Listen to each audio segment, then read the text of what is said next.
Hello, everyone, and welcome to this episode of Pod Save Chocolate. My name is Clay Gordon. I'm your host, and today we're going to talk about a new bit of research.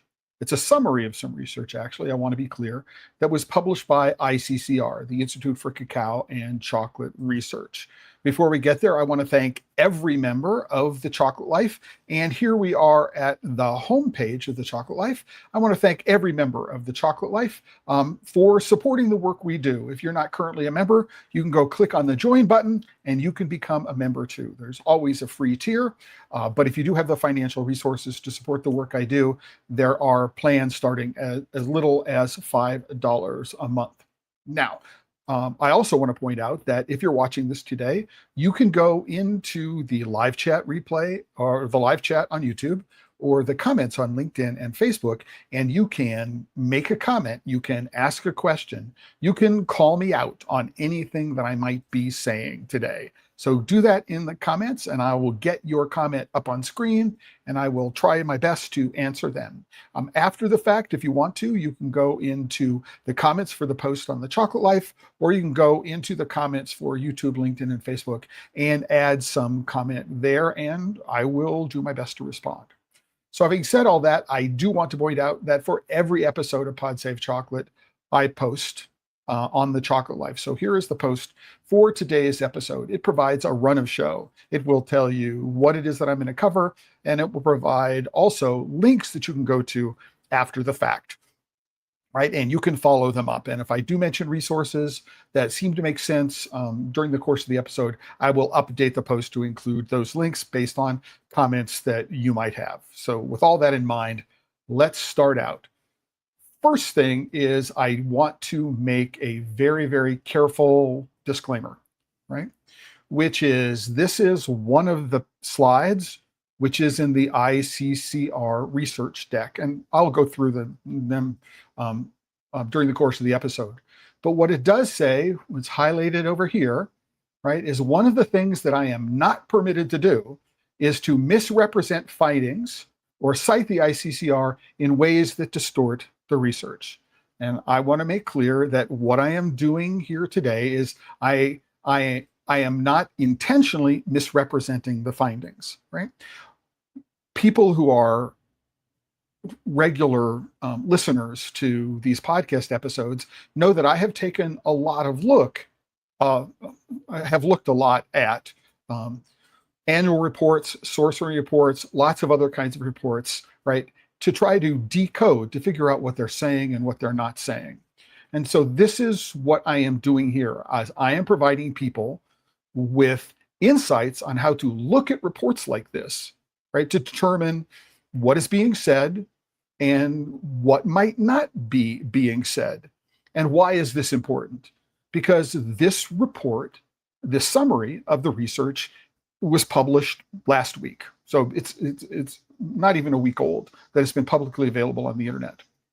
But yet there is going to be a more detailed analysis of this, which is going to be published at some point in an undisclosed future. I've asked, right, one of the authors of the study when the peer-reviewed detailed analysis will be published, and there is no scheduled publication date for this. So this summary is going to exist out there for weeks, months, an undetermined length of time, and people are going to start relying on it. They're going to go cite this. I mean, I did a look. Apparently, there are no links which refer to the page on which this is hosted yet, but as I said, it's only a week old. Right? But what I want to do is I want to give people, right, tools that they can use to understand what is being said and what is not being said, because for the authors, right, you might want to make sure that the topics that I bring up here are ones that are in fact addressed in the detailed analysis. So number one, I have put a note in the post and I have emailed the authors and said, hey, if you want to get on an episode of Pod Save Chocolate and discuss, I'm happy to schedule something. So please, right, if you're involved in the research as one of the researchers, as a funder, in whatever, as one of the analysts, please get in touch. I'll be happy to schedule an episode of Pod Save Chocolate. so that we can discuss these things. And the other thing is that when the final peer-reviewed study is released, I will go back, I will look through it, and if there is something that I've said here that turns out to be wrong, right, then what I will do is I will go and address it in a follow-up episode. So my goal here is not to misrepresent the findings, right, or I'm not going to cite the research in ways that distort it. That's not my intention here. My goal is to say, hey, right, if you are interested in really understanding what this research says, what are some of the limits? What are some of the limitations that might be in the research that you should be aware of as before you start citing the research in other things that you're doing? Okay, so that's it. That's the caveat that I wanted to point out. Now, I want you to let everybody know that there is a citation request here. There is a way to cite the paper, and I have cited the paper properly. So I'm not trying to hide anything. I'm not trying to distort anything. I'm not trying to misrepresent anything. Right. So with all that out of the way, here's where I want to start with this. So this is the ICCR page, or the ICCR page, the Institute for Cacao and Chocolate Research, formerly the Fine Cacao and Chocolate Institute. This is the page on their website where the links to the research are. I want to start out, as I often do, is like, there's some mistakes on this page, right? Number one is that this link, click to view, actually doesn't take you to the research. It takes you to this page. So it looks like they copied it, changed the text, but forgot to change the link. So, hey guys at ICCR, you might want to fix that. The other one is you notice that there's login up here on the right. So you might want to go down to the bottom and find out that if there's a privacy policy. Talk about the fine print. It's way down here. It says legal.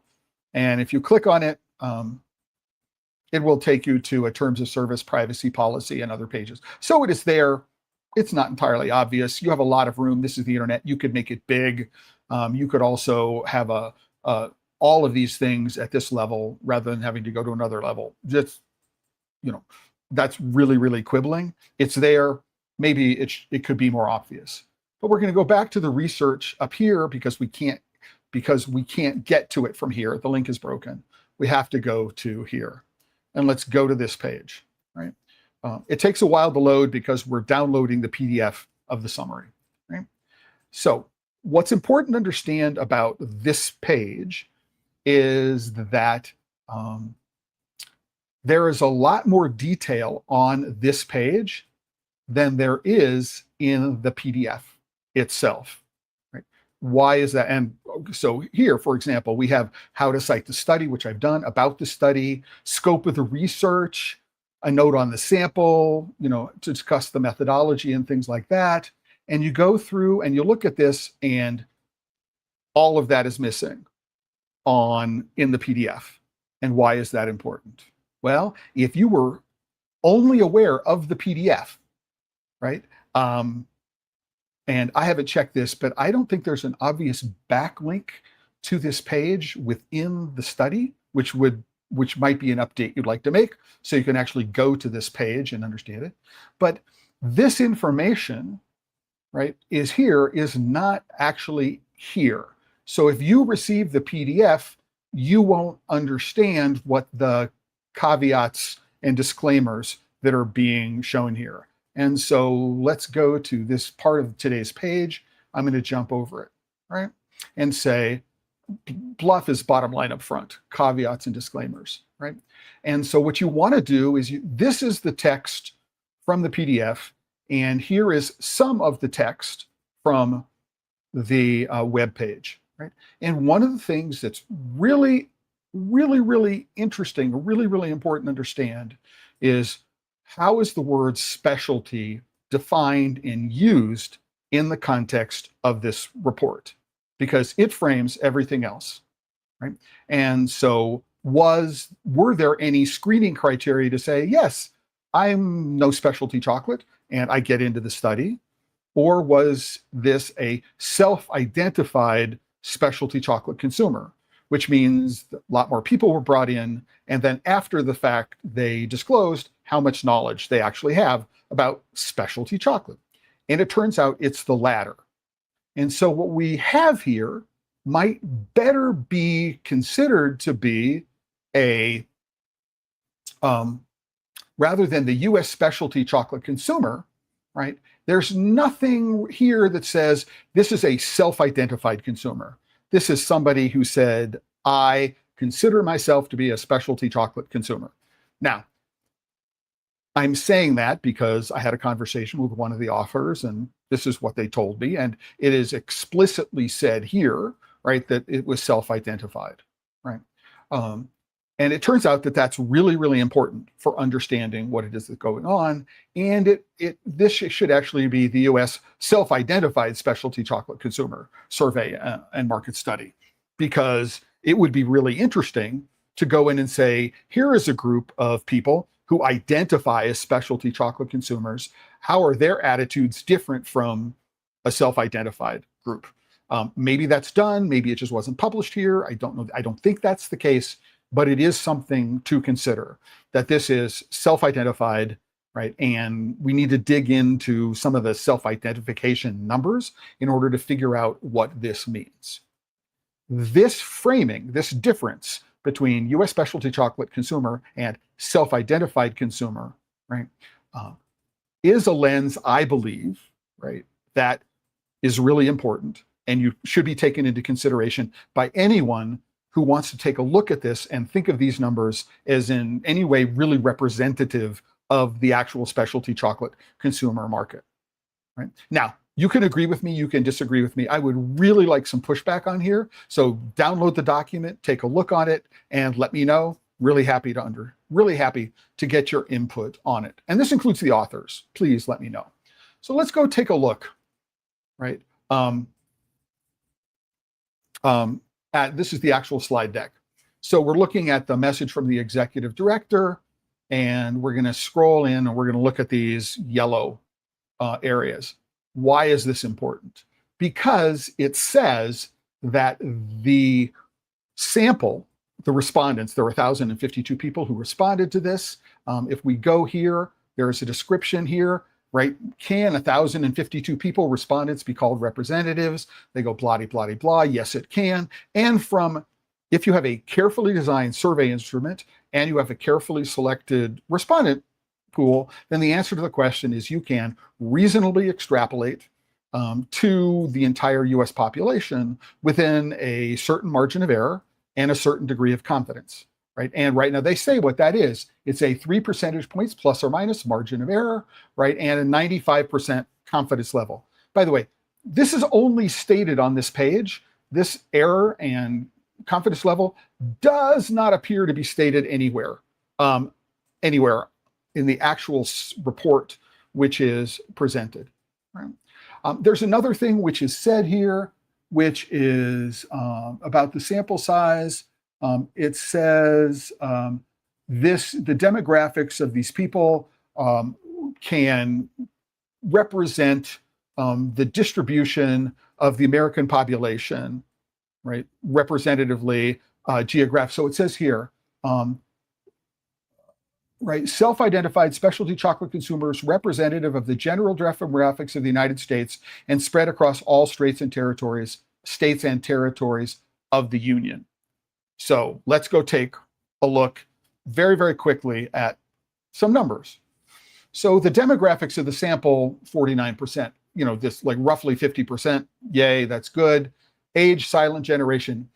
It turns out that if you actually go take a look at the population count from the census data and other sources, that Gen Z represents closer to 20 to 30%, 20% of the population, right? And even this number is really fungible because Gen Z, there's roughly 25% of people who classify as Gen Z who are under the age of 18. And so Gen Z, 18 plus, right? Here are their ages, right? Percentage of the adult population, almost 20%. So what that says is that if in fact this report says our population was 2.9%, then that's not representative, of the entire population. And so, right, authors of this study, when you do your detailed analysis, right, this is something that I found out very, very quickly, that it turns out might be something in your methodology and something in your respondent pool that you might want to take a look, right? Because 2.9% is around 30 people. It's about the margin of error, which is coincidental, but 2.9%. But instead of having like 30 people, it should be closer to 200 people in the study if the population is represented across the United States, right? Now, if we go take a look at this one, household income, right? It turns out that household income is close in the under 40,000, right? It over reports, right, 40 to 99,000 and under reports 100,000. Right? And so again, right, this is your sample pool, yay, right? But I'm trying to understand how you can say this is representative of the US population at large. And so these numbers are correct, right? But they seem on the surface, right, not to satisfy the criteria that this represents the US population generally. Now, although it's not mentioned here, one of the things that needs to be considered is this geographic distribution, right? Which is, in order to be geographically distributed, and it says all states and territories, right, in the union, which is an interesting representation of that word, is that if you look at the territories, Puerto Rico, Marianas Islands, American Samoa, there's a fourth one whose name is escaping me at the moment. It turns out that also is around, it's about 30 million people. It should have it's hard to understand how you could sample, right? Get a sample which is representative simultaneously of generation, income, and geographic distribution, and say this is representative of the US population, because you might only have one representative in Guam, only one person from Guam, right? Maybe two people from Puerto Rico, right, answered the survey. And how do you get a statistical confidence in household income and generation and from a geographic distribution that's sparse? Now, I'm not saying that it isn't representative. I'm just wondering how they did it, right? If in the detailed analysis, I would like to see this explained, because it's hard for me to understand how all of this happened, right? How they were able to satisfy all three of these criteria, right, in a sample of 1,052 people.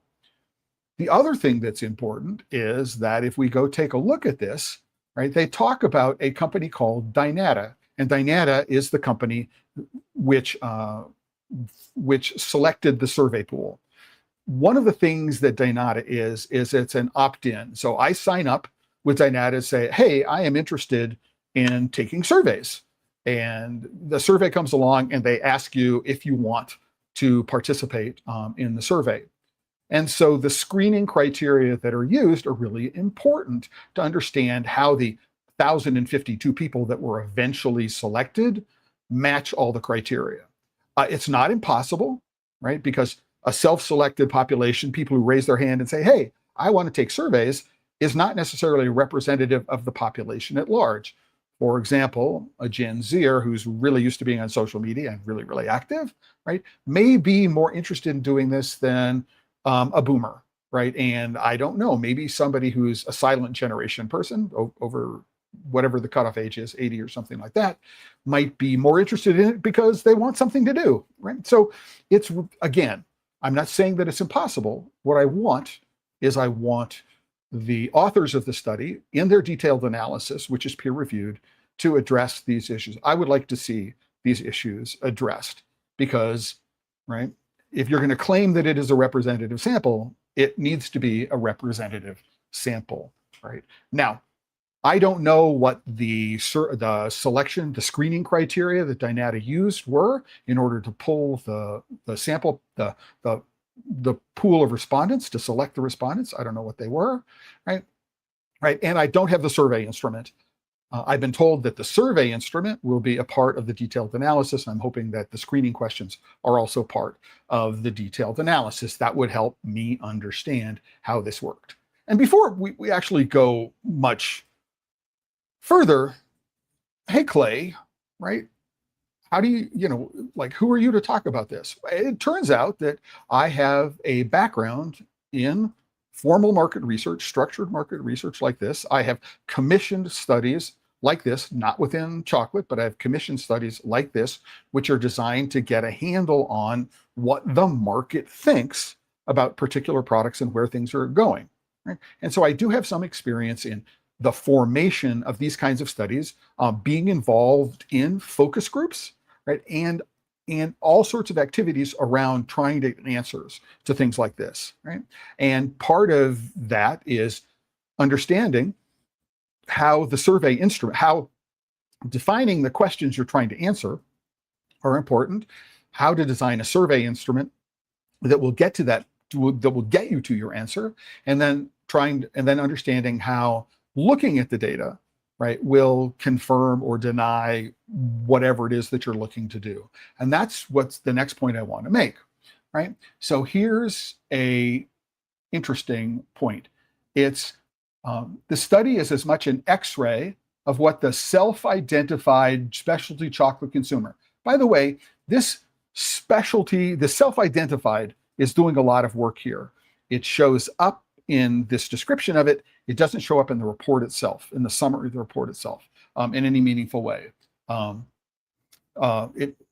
the title, it does show up in a place that's important, right? They want to know what they know. It's a test of that knowledge, as it is a validation of what the specialty chocolate subsector believes a consumer should know, should care about, and what the sector spends so much of its energy discussing, right? It tests theories, mostly anecdotal or company specific, held by colleagues in the chocolate industry about the validity of that information.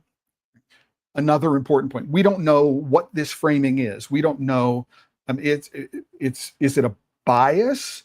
No, it is actually a stated direction for what the survey is trying to confirm, right?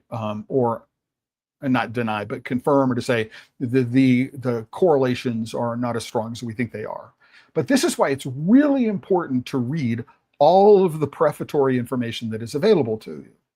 If all you saw was this, right, and this, you wouldn't necessarily know all of those things, right? That's why it's important to me, right? So here we are on page 1. This is actually page 2, the slide deck, and I looked at the demographics. And you should do this too. When you see numbers like this where they tell you what they are, you can just go into a search engine and say, how do they match census data? Or, the best census data, so in terms of age, does this represent what the census says this is the population distribution? Yes or no, right? Does this represent household income distribution? Yes or no? And it gives you an idea that in this particular case, I don't see how this maps into a distribution which represents the US population, right?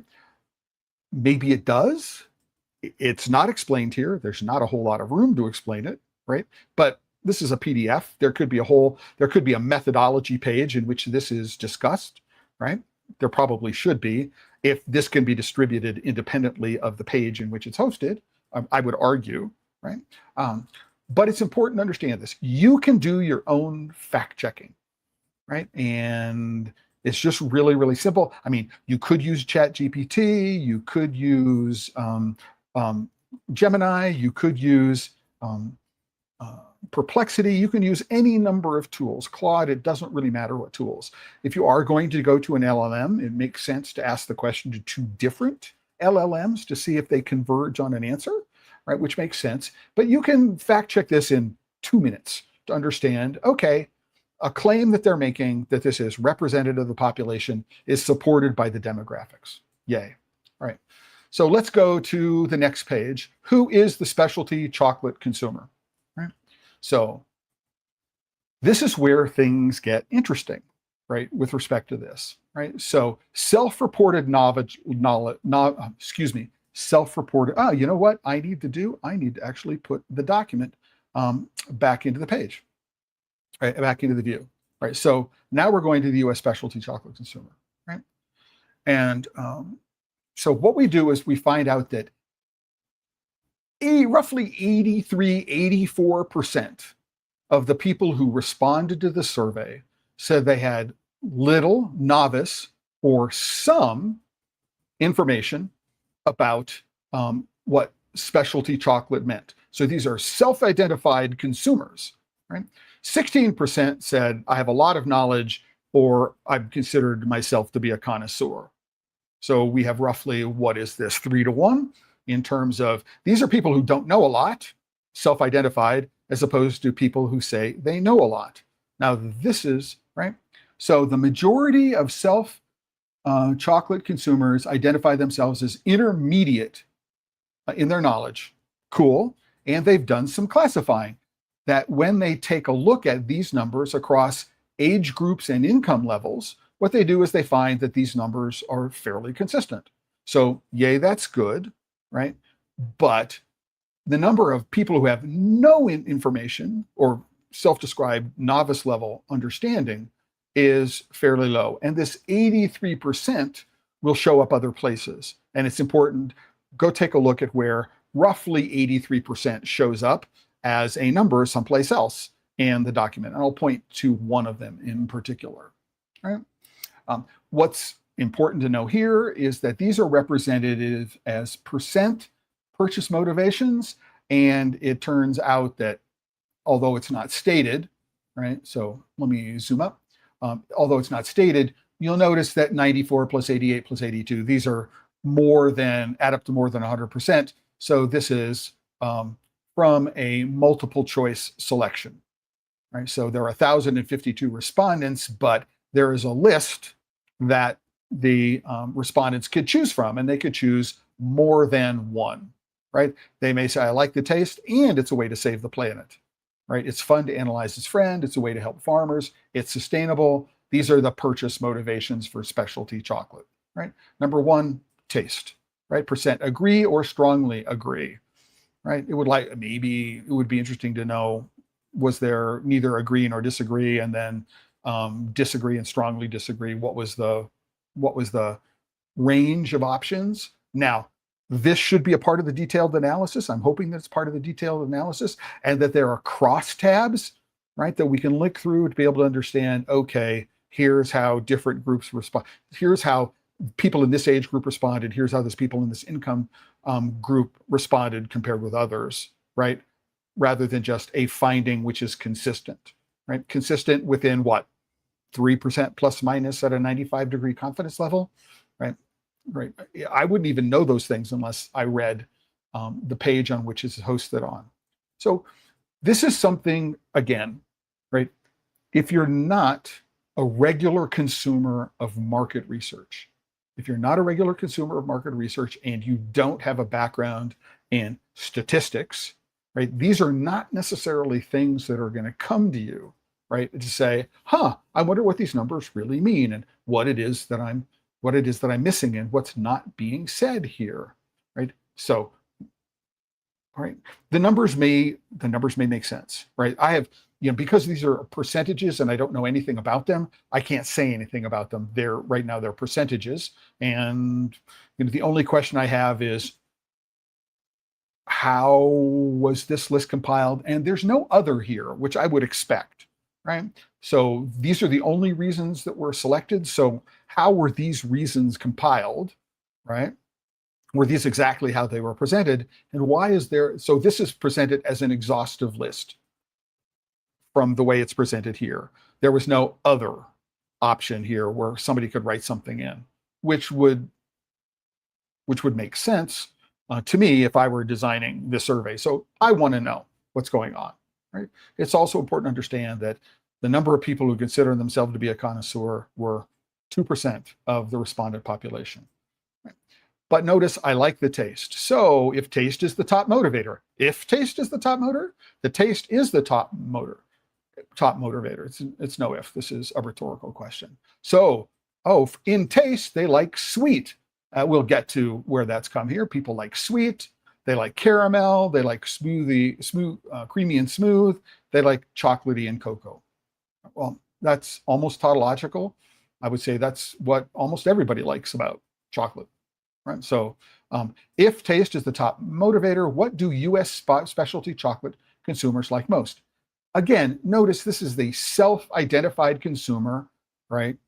83% of them have little to some knowledge about chocolate in general, right? Or have knowledge about specialty chocolate. Now, keep in mind that many, many years ago, right? One of the authors of this study wrote a blog, which is available on the ICCR website, about sizing the craft chocolate market, where they actually talked about definitions for what specialty are and craft chocolate are. So I believe that, in their mind or in their pocket somewhere, this is sitting in the back of things, sitting in the atmosphere, right? It's in the room as they're creating this survey. It may be true, I can only assume, because of the relationship one authors of the study is the author of this report. So there is a definition, an internal definition for what specialty means. And so this next page, which is this bar chart, is just a restating of these 4 points here in, for some reason, a different order: taste, flavor, texture, aroma, taste, flavor. I mean, it doesn't make a whole lot of sense, right?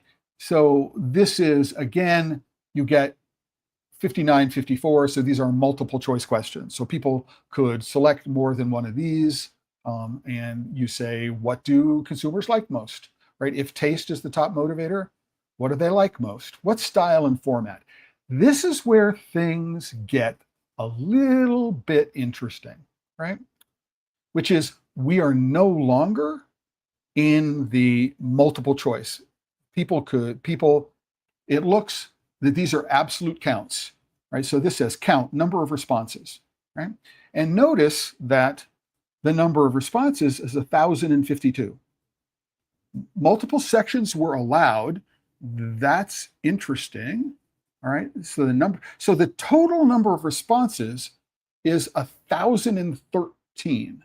So if you count, I take that back. I'm not looking at this page. I'm looking at this page here. I'm sorry. What is the preferred percentage of cocoa content? So these numbers, 697, 653, they total up to more than 1,052 because people could make multiple selections. All right. I was looking at the wrong page. What I want to do is I want to look at this next page, right? What is the preferred cocoa content of U.S. specialty chocolate consumers?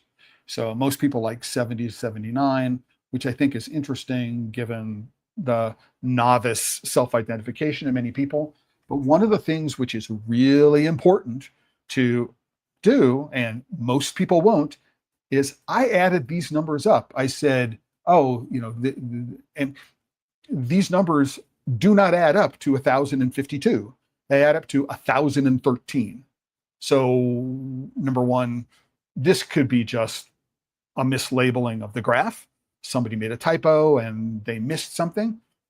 Charitably, that happens all the time. By the way, just before I go anywhere else, this research is hard to do, right? It is really hard to put together a survey instrument. It is really hard to put together a respondent pool and get data that makes sense. This is really hard, right? I had no input on this, and so I'm only reacting to what it is that I see, right, in the summary, using the background that I have in looking at reports, looking at very, very fine detail, and from an understanding of the methodology. I've done these things. I've participated in creating these kinds of things before. I'm looking at it. I realize how easy it is to make small mistakes, right? And it requires, even when you have a company with $200 million in revenue, right? That when they go and put reports like this together, right? Reports like this together, they will make math mistakes, very, very simple math mistakes. And you wonder how they survived the review process. Now, when this goes through the peer review process, right, maybe somebody will say, oh my gosh, we made a mistake, right? And we need to fix it. So it could be that there's another option here. We've got this other please verify that's down here. They could be did not respond. And that did not respond was 39, right? And that would complete this number, right? And now we'd go, oh, that's why, right? It looks like this, right? And one of the things that we saw up here, right, is that this is a finding consistent across all age groups. We don't know if is there a correlate here, right? Oh, it turns out that people in one age group like this more than another, people who in a higher HHI, a higher household income, prefer one or the other, right? Hopefully that's in the crosstabs of the detailed analysis, right? I would love to see that to understand what the correlate is here, but these numbers only add up to 1,013. Now, I want you to know that when I did this, I made a mistake the first time that I did this, so I went back and did it again, and then I went back and did it again, and then I took a photo of this and went to an LLM and I said, count the numbers for me to make sure that I had not made a mistake in my data entry. So I triple checked this because I made an error the first time, right? And because the number was really, really low. And here's another point, that 39 people, right, that this number doesn't include, right, is less than the number of Gen Zers in total, right? So, right, and it's somewhere, if you count this 39 as a part of 1052, or you count this 39 as a part of 1013, that's outside the margin of error. It's 3.8, 3.9%, and the margin of error is plus, approximately plus. So this is outside the margin of error. So this could be just a simple editorial mistake. It could be that they're missing, again, another line, respondents, people who did not respond. But it would help understand why this number here is not the same as this number here, which I think is important, right? I only caught this because I noticed that this was an actual count, not a percentage, right? Right? And this count, right, is allowed multiple selections, so I'm expecting it to be more than 1,000. I'm expecting it more than 1,052. This does not say multiple selections. It's asking for a preference. And so I said, I need to count these numbers up just to see if they made a simple math mistake, which they did, right? So this is important, right? So what do specialty chocolate consumers know about chocolate? So this is about what are their preferred countries where chocolate is made.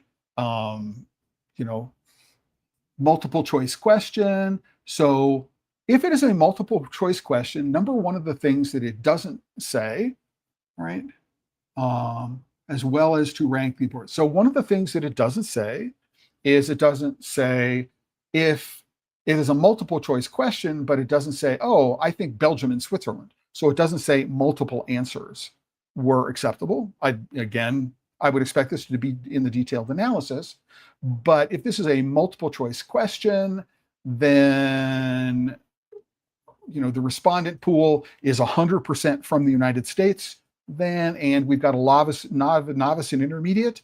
This 69% makes an enormous amount of sense in terms of my preferred chocolate making countries. And when we look at preferred brands, which we'll get to later, this is it's a tautology, right? We're confirming things that should be completely obvious. Now, a lot of research does that, right? It says, we've got a research study and we're going to go and do it again. And we're going to use slightly different methodology, and it's a different year of a different population pool. And we're just trying to confirm or disconfirm things that we already know. That's not a bad part of research. But again, this is the self-identified specialty chocolate consumer, of whom 83% of novice, right, or intermediate, self-identified novice or intermediate. And by the way, this will be in the detailed analysis. What does novice mean? Was there a description of novice and a description of intermediate, right? Or were they just, here are four things, novice, intermediate, right, advanced, or connoisseur, right? So how a question is framed will have how a question is framed will definitely influence the way the answers that are given, right? Again, I'm just pointing this out to you as somebody who's reading this. If you're looking at this and wondering what it is that's going on, what are the things that you should know, or what are the things that you should be looking for to figure out, what it is that's going on here, right? So preferred cacao growing origins, Africa as an origin, Cote d'Ivoire and Ghana, between them produce what? Somewhere between 60 and 80% of the world's cocoa. The fact that only 8% identified this does speak a little bit more to a knowledge of specialty chocolate, because these are producing countries, right? Brazil, Colombia, Mexico, right? That would be preferred over West Africa, except perhaps maybe Tanzania. But it's interesting that this is a continent, whereas these are countries, and they're not broken down. So just something to consider. And I would love to see the producing countries that were listed, right, as a part of this multi-choice question, right? Because I'm looking over here at Africa, right? And so this is Cote d'Ivoire. No, this is Togo. So this is Ghana. That's Cote d'Ivoire. This is Nigeria. Anyway, and Madagascar is not there. The entire United States, where we've got let me go back. The entire United States, when Hawaii is mentioned, and Hawaii isn't even visible on the map. Percent of respondents. So percent of response, stated origin preference heat map, right? So percentage of respondents said Africa, but I don't understand why. So I don't understand how this got together, how this was produced. Puerto Rico, they grow cocoa in Puerto Rico commercially. They grow in Hawaii. Neither of them is on this map, right? And Brazil and Colombia are here, but Ecuador and Peru aren't. So in order to understand this heat map, I really want to understand what countries were actually listed, how they were listed, and in what order, alphabetically, or it makes a difference. It makes a difference to understand. Now, again, we can't know, right? Looking at this, but hopefully it will be in the detailed analysis. Again, all I'm saying here is when you look at this, these are the kinds of questions that you should be asking yourself, right? About, why, what is this, why is United States the preferred chocolate making country? Well, that makes sense because all of the respondents, right, are within the United States. Okay, that makes sense, right? Belgium, Switzerland, multiple choice questions. So France, why is the cutoff here at these 4 countries? I don't know the answer. What are the other countries that were? Again, you see, these are the questions that you should be asking yourself as you say, am I going to cite this research in something else I'm doing? If I'm going to be making decisions using this data before the detailed analysis is published, what questions should I be asking about it? That's the entire scope. That's the entire reason for my doing this episode, right? It's to point out questions that you should be asking yourself. So what do specialty chocolate consumers know about cacao and chocolate? Production, sustainability, and health. That's a huge range of things. And so what are we? So production and sustainability is here. Health is another issue. Production, sustainability, and health. And then we've got health focus. But keep in mind the 83% of people who self-identify as novice and intermediate. Health, right, is the most important thing. Again, we look at here, percent who agree, strongly disagree. We have numbers. Excuse me, this is just the way the browser is zooming in. These are multiple choice. So a respondent could select more than one of these things, right? And we have this 78.9% here. We have this humane treatment of workers is 43% here. So that makes just two different ways of saying the same data, right? But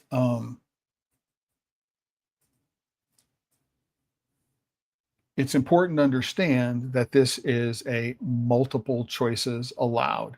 It's stated elsewhere, but it's not stated here, right? And for consistency in the footnotes, it should be. So just a real quick understanding there. But I would say it's not surprising to me, right, that given the roughly 83% self-identified novice or intermediate, that this health concern is 80%, and this health, right, concern, right, is actually qualified, right, primarily, again, I don't know how the question is worded, but I can infer, right, it is implied by the wording here that heavy metal contamination is a primary concern when it comes to chocolate. Now, if I were looking at that as somebody who's in the chocolate industry generally, what I would say is that Consumer Reports has done a really good job of turning heavy metals into a bugaboo, into a boogeyman, a boogie person, boogie non-binary, and that the industry has not, that the specialty chocolate industry hasn't done a good job of pushing back against it or communicating to consumers about what the risks are.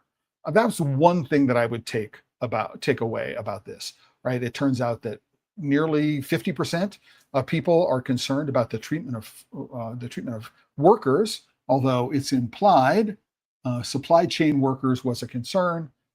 Again, I would be interested in knowing, from supply chain workers, are we talking solely about farmers, or are we talking about people working in chocolate factories in Europe and North America? Don't know. Workers is across the supply chain. Are we focusing on farmers, right? The only farmer-specific thing is fair wages. So again, I'm looking at this. I want to see the crosstabs. I want to see the way the question was asked, and I want to see how different respondent categories, novice, intermediate, advanced, and connoisseur, answer these questions, right? The health focus, presence of heavy metals, sugar. So now what we're doing is we're taking this, I believe 78.9%, right?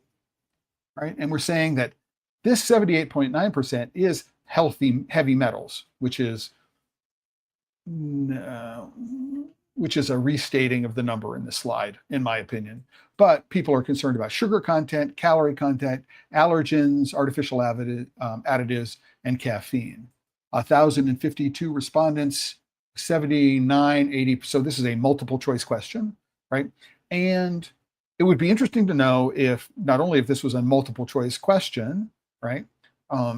Whether or not is choose the one you're most affected by or most important to you, one, and then rank order your choices. And by the way, there's no other here, right? Which is, if this is a list, and this is an exhaustive list, these are the only choices, it could miss some nuances because maybe there's an other there, right? I'm looking at these things and right away, I don't necessarily know what an other category might be, but a standard survey methodology is when it comes to choices, you always have an odd number. There's a middle, agree, right? Neither agree nor disagree, whatever that means. And then an even number of choices either side. You never want to have an even number of choices where there's no middle.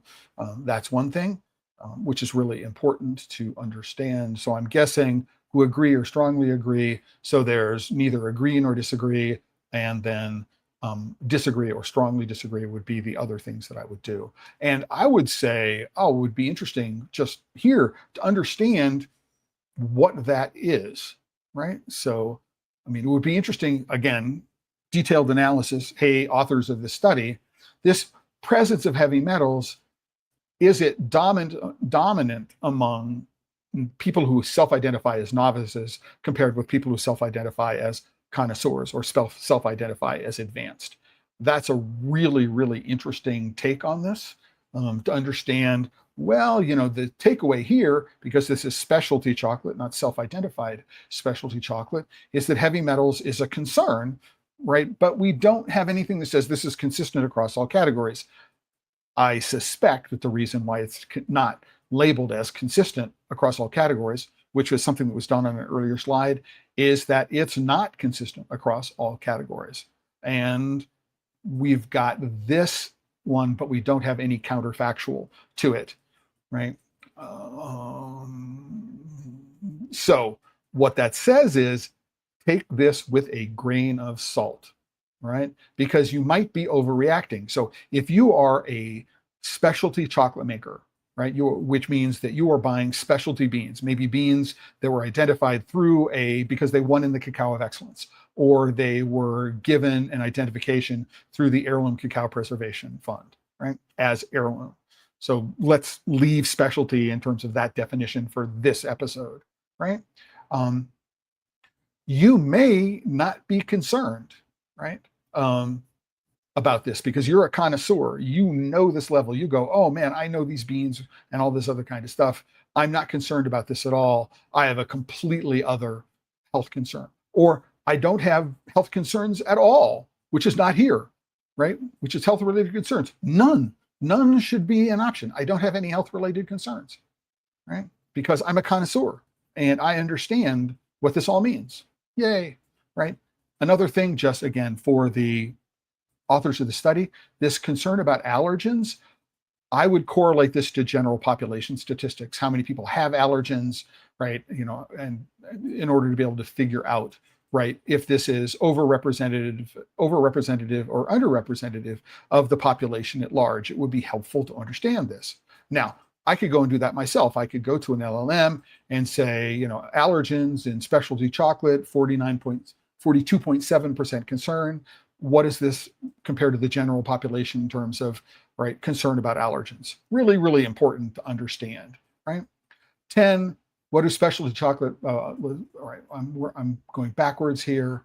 So here's what I wanted to point out about the number 83, which is if you take a look at the number of people who self-identify as novice and self-identify as intermediate, around 83%, and you take a look at this not familiar at all with or slightly familiar with when it comes to cacao genetics, right? This is in the ballpark, right? These two numbers, when you add them together, are in the ballpark of what, 83%. And this is what you would expect given the self-identified expertise level of the people who put together this summary, right? So one thing we can't know in this survey is that the people who I said 17% of the people, right? Now, these numbers, no, it's 1.7%. So these are going to add up to 100. I should actually do the math and make sure they add up to 100 within a rounding error, right? But these are connoisseur. This is advanced. This is maybe novice intermediate, right? This is essentially a tautology. We're confirming something that we already know, right? What's interesting here, respondents made it clear, right? 85% of respondents cited no familiarity at all or only slight familiarity. Okay, so close to 83%. So respondents made it clear that their level of familiarity is very low, less than half, indicated the genetics information would likely influence their chocolate purchase, right? But one of the things, you notice we have a familiarity with cacao genetics over here, right? A number of respondents, all that blah, blah, blah. We have some explanation in terms of what goes on, right? This scale on the right here, right, is to this chart, not to this chart. But genetics terms recognized by consumers were these unaided recall. Oh, I'm a specialty chocolate consumer. I know these names, right? Or was a list of names presented to them, right? Interesting to know, but notice that there's no legend. There's no legend under here that explains right? The number of respondents, right? Was it a multiple choices were allowed? Right? We don't know the answer to that question. I would have to go 23, 45, 50, 60, 72, 75. It's 90% roughly. We'll add these up, right? Were they other? There's, right? Again, right? For the detailed analysis, these are things I would like to see, right? For you as the consumer, right, of this report, right? You need to say, well, people know Pura, people know Heirloom, Cacao, they know Blanco, Amazonia, Criollo, Nacional, Porcelana, Trinitario, Forastero, CCN 51, right? I don't think that there's anything that you can take away from this, right? In terms of actionable data. I would not do that, right? Until we know the underlying numbers and we can see the crosstabs, so we can compare the different self-reported knowledge levels, right? And as well as the demographics. So how many of these people of what age group, how many people in terms of HHI, all that kind of stuff. There's not a whole lot here that I would use, right? And if we go back here, again, this is maybe interesting, but because we don't know, how this, right? Again, it's like, what is the strongly disagree category here? And there's no other and there's no none here. We need to take these numbers with a grain of salt, right? Again, this is an editorial choice that the authors of this study made, right? I am pointing out to you, right, the person who is reading this study, that there may be elements of this that you want to consider in your analysis of what they've presented, right?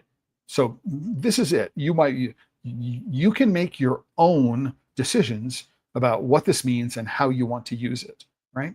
I personally would hold all of this data in tentative abeyance, right? Until the detailed analysis is out there. The challenge is I don't know when that detailed analysis is going to be published, right? I don't know if it's going to be next month. I don't know if it's going to be next quarter. I don't know if it's not going to be until 2027. So this summary is going to be out there and people are going to be using it and citing it before the detailed analysis, right? And if you're one of the people who wants to use this, I would say be cautious about what you conclude from the numbers presented, right? And why, right? I'm giving you the tools that you can use to ask questions about the data that are presented here, right? So you want to go do this. So what do consumers know about genetics? We've gone there. Where do they buy chocolate, right? I could go into great detail about, again, we have this, this caption back here, right? We could have done a, strongly disagree. We could have used that same formatting in this chart. Social media behavior, not entirely interesting to me personally. This is an interesting one. Here's how much I'm willing to spend for myself. Here's how I'm willing to spend for a gift. Again, what you need to know is, okay, so here's the price range, but what does this actually tell you, right? Well, it would be really interesting to know how this skews, right? If I'm a connoisseur as opposed to novice, right? How does this change, right? Right. This could be a stack bar chart. I mean, there could be 4 different, so we have novice, novice, intermediate, advanced, and connoisseur. I could have 4 bar charts. I could have 4 bars here, right? And I could talk about that. So I don't know that these numbers correlate with anything other than within themselves. They repeat in a pattern, 1, 2, 3. So that might be where they're doing here, but it doesn't help me understand what this data, right? 35% are willing to spend somewhere between $2 and $5 on a bar of chocolate for themselves, right? Okay, but novice under 40,000 HHI, really, really interesting to understand what that does. Again, you don't have the data here, you don't know what the split in terms if we were to look at this, what the crosstabs are, so we can go and look at which of the demographic sectors that were measured, right, responded in what way. So by age, right, by age group, by income group, by self-reported knowledge group, you'd need to know that. It's not clear here. And I'm sorry, I mean, again, this is just the browser and the way it's doing things. And the same thing is true here. Chocolate spend, right? So if they're doing it as a gift, one of the things that's really nice to know that as a group, excuse me, again, as a group, people are willing to spend a lot more as gifts. That's a good thing. And it turns out that between 2 and 4, and it goes up between 10 and 15. So it's 3 or 4 times. So that's a good thing to know, right? Again, we don't know anything about the distribution of this, but if you're spelling chocolate, or you're selling chocolate, not spelling chocolate, if you're selling chocolate, it turns out that people are willing to spend a lot more in gifts. And so you probably want to have gift presentations, or market things as for gifting, because people will spend more, and that will raise the average value of a shopping cart. I would, while I'm interested in understanding the detail, that's actually probably an actionable insight that you could take away from this report. Here's another place that we want to go and take a look. So number one is that they're actually using 2 different scales. They're actually reporting 2 different things, measuring 2 different ways on the same slide, and there is no real measurement here, right, about what it is that they're doing, right? So we don't know what these numbers are counting. And so there should be a legend down here that says, down here in the lower left-hand corner, there should be a legend which says what it is that's going on, right? But top of mind, chocolate brands. One of the things that we didn't take a look at in terms of this, what style and format, right? There are a couple of interesting things to think about. Number one is that we have so if this question preceded the other question, we actually have a brand name, Snickers. It was mentioned here, right? Now, this could be only in the summary. It could have been in the actual research data. We don't know, right? So we need to ask ourselves if that had an influence on a later slide. The other one is who developed this list of things? It appears there's other, which is good. We don't have a did not respond, which is always going to be necessary. But I think about a candy bar. I don't necessarily think of a Reese's peanut butter cup, right? Reese's is a brand name, which is mentioned here. I don't think of it as a peanut butter cup, as a candy bar. I would put it more in the line of confection, like a Rocher. And also we have Freshero Rocher, which is pluralized. It's just Rocher. Nitpick there. But we have Chocolat, ... That's an editing artifact. You could have put that on 2 lines and it would have fit. Again, we don't know what's going on. So we do need to go take a look at that. So again, if we go take a look over here, what we do is we find that Snickers, right, is actually mentioned as a top of mind brand. And I want to know could it be here because it was mentioned earlier in the report? If somebody said, oh, right, Snickers, I heard that just a little while ago. It's Ferrero Rocher. I heard it just a little while ago. And so it's important to understand whether or not that influence was. And it's also really interesting about brand recognition. We need to know this is an open-ended question, which means it's about unaided recall, right? I believe it was about unaided recall. There was no list of choices which was given to them, just name some brands. And here are the top 10 brands. Was it name 1? Was it name 5? Was it name as many as you can? Could have had an influence on it. But it also says that, there's not a whole, so, Lindt Lindor. Lindor is a product which is made by Lindt, right?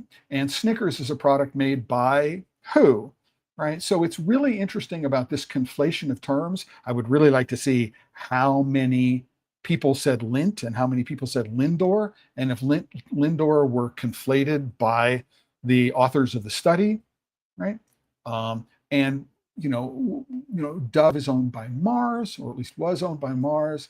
It would be interesting to know these kinds of conflations. Now, modern survey tools make this relatively easy to do. So I would just, again, if you're an author of the study, right, what I want to know is in the detailed analysis, right, what do these numbers mean? Because they are. So this is important because this is top of mind chocolate brands, top 10. This is an open-ended question. But when we get into recognition of specialty brands, this is from a list, right? And whenever there's a list, you need to ask yourself a couple of questions. Number one is, who curated the list? And what are the criteria that got brands on this list? And then, in what order were things presented? So was it in alphabetical order, which might make some sense? It would actually make more sense if it was a randomized order, so that different people, everybody who talked this got their own list order. So there wasn't any people who just got fatigued reading down to the bottom of the list. Right? There's this is a list. There's no other on this list. And then it's really interesting for me. I mean, I love Fran Bigelow. I've met her. I know her son Dylan. I visited the factory. They created the sea salt caramel category many, many years ago. But Fran's is in here and Blue Stripes is in here. I mean, it's really, really interesting to understand, how, on the same list as Amade and Bona. So I'm really interested in understanding what criteria were used to create this list, right? Not just the order of in which they were presented, because those are going to have an influence on the way things were responded. Again, to the authors of the study, as you're doing your detailed analysis, that's something that I would like to know, right? Because it will help me understand how you got to this. This is interesting, right? Only because I was never able to find something called the International Chocolate Challenge, right? And so is this respondent very low familiarity with chocolate awards? But we don't know if this was from a pick list, right? Or if it was from unaided recall, right? So we should know, right? Were they presented with a list? And I spent a number of attempts using, Google search, using DuckDuckGo search, using 3 different LLM aided search engines, and I couldn't find anything called the International Chocolate Challenge. I suspect, maybe not true, that people might be conflating International Chocolate Challenge with International Chocolate Awards, right? I don't know, but there's also another thing here, which is the Sophie Awards and the Cacao of Excellence, I would imagine, skew to an advanced, right, or connoisseur knowledge. I mean, the Sophie Awards is produced by the Specialty Food Association. They're the people who organize the Fancy Food Show in New York in the summer. And again, when I'm looking at the crosstabs on this, I have this 4.9% who are familiar with the Sophie Awards. I would like to know where they skew, right? What part of the respondent population in terms of self-identified awareness of specialty chocolate. So it's really important, right? So again, we have the same sort of conclusions that can be drawn here. These are really, really tentative. I don't know that there's anything useful here that we can take from this because we don't know anything about the split, right?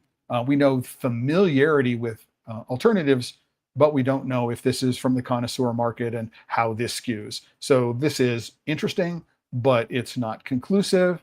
So let's take a look at the key takeaway. Flavor remains king. Yeah, right? Among self-identified specialty chocolate consumers, right? Who 83% of whom possess little to no knowledge, so novice or intermediate, little knowledge to some knowledge of specialty chocolate, who self-identify Hershey as the #1 brand, right? Flavor remains king. Okay, right? Yeah, okay. Health concerns outrank sustainability. I would say that that's something that we might have known, right? Because when it comes to purchase behavior, when people put money down to buy something, right? What they're going to do is they're going to look at hedonic aspects. I really like the way this tastes. They're going to look at price aspects, right? Which makes sense. And maybe they're going to buy something what they consider to be more healthy, and they're not really going to be concerned with the carbon footprint or, did the farmer earn a sustainable living wage? So it's, again, research like this is not useless if all it does is confirm what we already know, right? Because it's coming at it from a different perspective, right? They're doing a different pool of respondents. They have different questions. And what will happen is, 10 years from now, there will be a meta-analysis, and this study will be a part of them. This version of the study will be part of the meta-analysis, and it will help confirm a broader long-term correlation, which we could expect. So I'm not, trying to do anything to demean the research in that respect, right? It's just that, this takeaway, right, is supported, right, by what has been reported up to this point. Specialty knowledge gaps are wide. Absolutely. 83% of the people say they have little to only intermediate knowledge. Only, 2% say that they're connoisseurs. Absolutely, right? So the specialty knowledge gap is wide, right? Again, in the crosstabs, in the detailed analysis, origin genetics, award systems, all that stuff is room. The specialty market is highly fragmented. Unlike conventional premium, or unlike the conventional, so mass market or premium chocolate markets, the specialty chocolate segment remains incredibly diverse, with only a few companies achieving more than single-digit % brand recognition.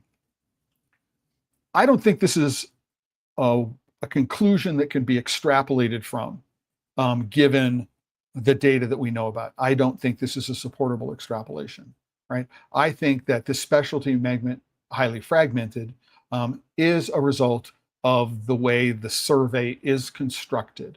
If this is a pick list that was curated by the organizers, and this was not a pick list, right? So this is unaided recall, then you can't compare the two of these things, right? And we also don't know, right, coming back to this takeaway, right? So we can't make I don't think it's a warranted conclusion to draw from the way the data are presented, that we can make the specialty market is highly fragmented.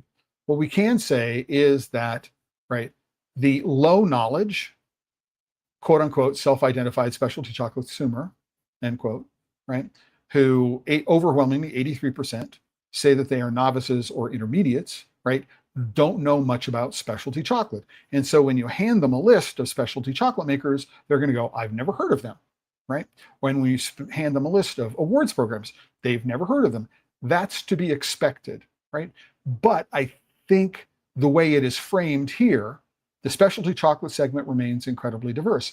I would say the mass market chocolate segment, how many products are there, right, that are produced that are mass market or premium, which, by the way, are not defined either, right? So we don't know how mass market was qualified, and we don't know how premium is qualified. Again, could be an artifact of the way the study is, the way the summary is produced, but we don't know what that means, right? Because they don't stake ground. The authors of the study do not stake ground here. I hope you'll stake ground, right, categorically, in the analysis the detailed analysis that you're going to publish, right?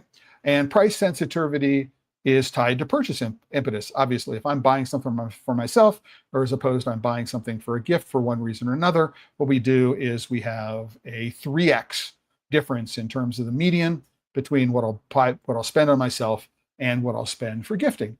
However, what I would say is this makes sense for the novice and intermediate categories more than it does for the connoisseur category.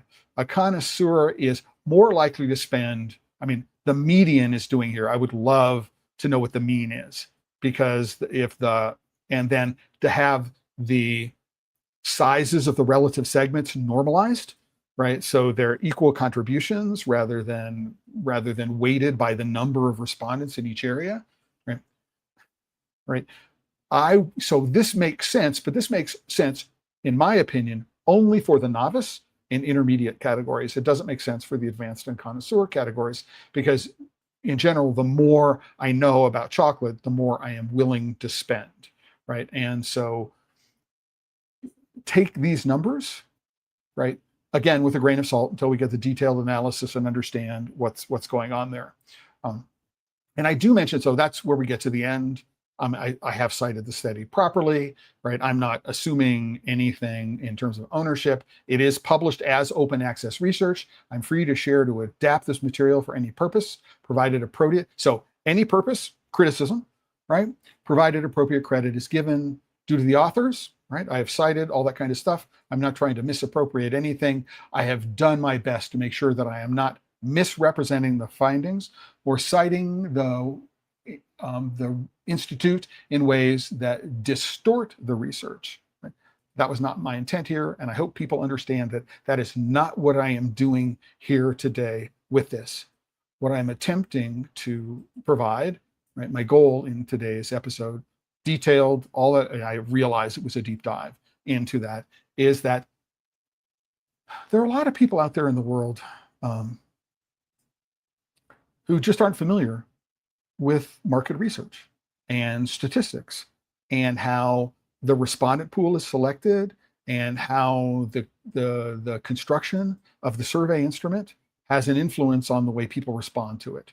That's not something that is something I would expect chocolate makers to know, or many, many professionals in the industry.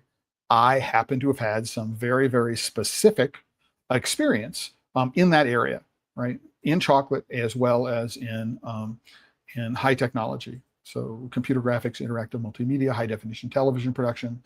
And I spent 2 years working for a company that did market research, very, very highly technical market research in the areas of color electronic prepress systems. So I have background in this understanding, and my mentor in terms of this kind of work was a guy who wrote software that helped land people on the moon. Right. So I do have background in this, and this is one of the reasons why I think I am qualified to not necessarily. I'm not trying to. Again, I'm not trying to denigrate the work that's being done. I'm not trying to undermine the work that's being done.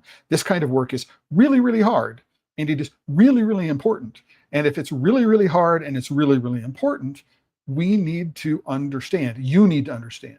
You need to understand, right, how to take a look at it critically, not necessarily skeptically, different thing, but critically, to say, what is it that I can take away from this that I can have a lot of confidence in? And my goal here today was to go through this report and show you, here's some things that you can look at, right, that are in the published summary that you can go, right? Does this ask more questions than it answers? And the answer is maybe, maybe not. It depends upon the study. But these are the things that I've done with the Tony's Chocolonely reports, the Chocolate Scorecard reports, the sourcing reports from Uncommon, Silva, all these companies. These are, I've been doing this for years now, right? This is where I am coming from, right? I am hoping that the authors of this study, right, will take a look at this. Number one, get in touch with me. If you'd like to push back on anything, happy to have an episode of Pod Safe Chocolate dedicated to your responses to anything that I had to say here. But I'm hoping that, number one, all of these things will be addressed, right, in the detailed analysis which survives peer review. I would really love to see it. There's one other request that I would like to make about this, which is that many, many years ago, I'm going to get to it this way. Here, let's do this. Many, many years. It's going to take a little while for my for the cache to reset. Many, many years ago, the Royal Tropical Institute, the Koninklijke Instituut Tropical, KIT, in the Netherlands, published this study, demystifying the cocoa setter in Ghana and Cote d'Ivoire. Okay? I know one of the primary authors, Anna Lavin. She's been through her work and my work with CHOCOA in Amsterdam. One of the things that the people did, one of the things that the authors of this study did, is they published the full database. right? So I can go and download the full database. And if I have any knowledge of statistical software, Stata, SPSS, R is a programming language, specifically designed for statistical analysis, what I can do is I can download the entire data set and I can run my own analysis of it, right? And here is the link. If you're interested, you can go download if you understand about, right, statistical data and all that kind of stuff. You can go and download all of this data. You can go, here are the components of it. There are many. There are over 30 or over 20, somewhere, between 20 and 30 files. You can download them all, right? And then you can perform your own analysis of the data, right? But I want to point out where this is published. This is published at Harvard Dataverse, right? And the International Cacao and Chocolate Research, the Institute for Cacao and Chocolate Research, is out of Harvard. So what I am going to ask the publishers of this study, right, is that you make all of the data in this study publicly available on the Harvard Dataverse, right? Or through links to download in the peer-reviewed analysis, that the full data set is going to be available for someone to go and take a look at and go, right, what can we learn, right? What are some, because any peer-reviewed analysis is not going to be exhaustive. There are things that have to be prioritized, right? But make the data available, and that way we could actually do a secondary study. Let's do a study that says, this is not the self-identified specialty chocolate consumer. Let's do some screening criteria and say, let's get a panel of 1,052 actual specialty chocolate consumers who say that they have a lot of knowledge, advanced or connoisseur level knowledge, right? And run the same question set and find out what the substantive differences are. That would be an interesting follow-up study. Hopefully, somebody will go and fund the ICCR to do that study, right? I'm also interested in understanding, there were some questions that are set forth in the page about the sample, which is on a page in which the study is hosted, where they talk about some questions that wanted confirming, right? And so a full description of what those starting point assumptions were the questions that wanted to be asked, I believe should be a part of the detailed analysis and detailed study, right? And that's been a really, really technical deep dive that I wanted to get through today in today's episode. I hope you found it interesting, right? Even though there were no comments during the live stream. I'm not entirely sure what people were thinking, but there's a lot, especially if you're listening and not watching, there's a lot to cover here, right? Just before we go, just a reminder that this episode of Pod Save Chocolate, here is the post for today's episode. If you are a member of the Chocolate Life at any level, free or premium, there is a comment section, right? A community section on the bottom of the page, and you can answer in the member discussion. So I'm logged in, I'm anonymously, I'm not logged in, so I don't have access to it. But if you're a member of the Chocolate Life, you can go and answer. If you're watching this on YouTube, you can go into the comments on YouTube. If you're watching it on LinkedIn, you go to the comments on LinkedIn. If you're watching on Facebook, you can go there. Ask me questions. I want to understand. If you're not a member, you can click on the join button. There's always a free membership tier, right? And but if you do have the financial resources to support what it is that I'm doing here, then there are premium tiers starting at as little as $5 a month or $42 a year. I'm a big fan of Douglas Adams.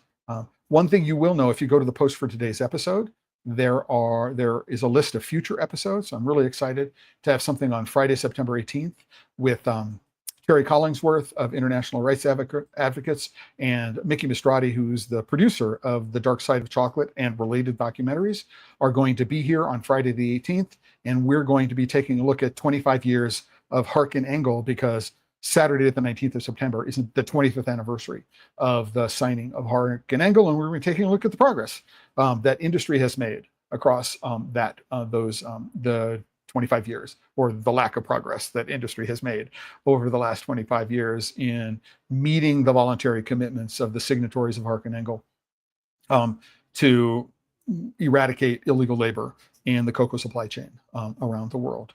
And so that's another thing you can think about.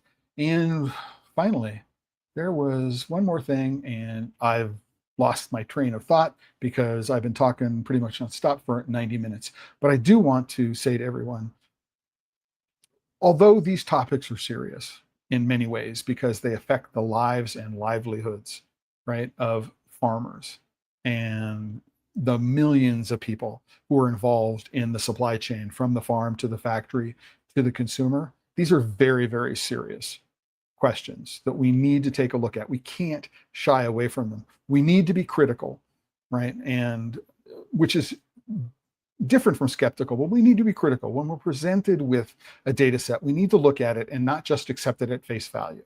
We need to look at it and say, does this seem right? Simple math, right? Simple questions. What are they reporting on this page? What do they say they're reporting on this page? But here's a graph and they're not reporting it the same way on another page. What can we infer, right, from these things? I'm not making any negative inference here. I don't think that these people are, I don't think that the authors of the study, I know two of them personally, that I don't, they're not bad people, right? And I'm not inferring anything negative here. I'm just saying that, right, you as a consumer of these things should take a look at what it is published, right, and understand the limits and limitations of what you're seeing, and then making your own evaluation of what you can use. Not a question of whether you can trust it, right? It's a question of, I understand how this connection was made. I understand how this evaluation was made, and here's how I'm going to be able to use it in my marketing communications. That's the important part I want you to take away from here. How do you take the best advantage of what you've got here? And even though it's a very, very serious point, I mean, this connects all sorts of aspects of the 25 years that I've been working in chocolate and a decade of work that I did in high technology and marketing and computer graphics and color preprint and all of that prepress and all of that kind of stuff. So I'm having fun. I enjoy doing this. I like doing this, right? Which leads me to remind everybody, if you're working with chocolate and you are not having fun, you just might be doing it wrong. Until the next time, everybody, ciao.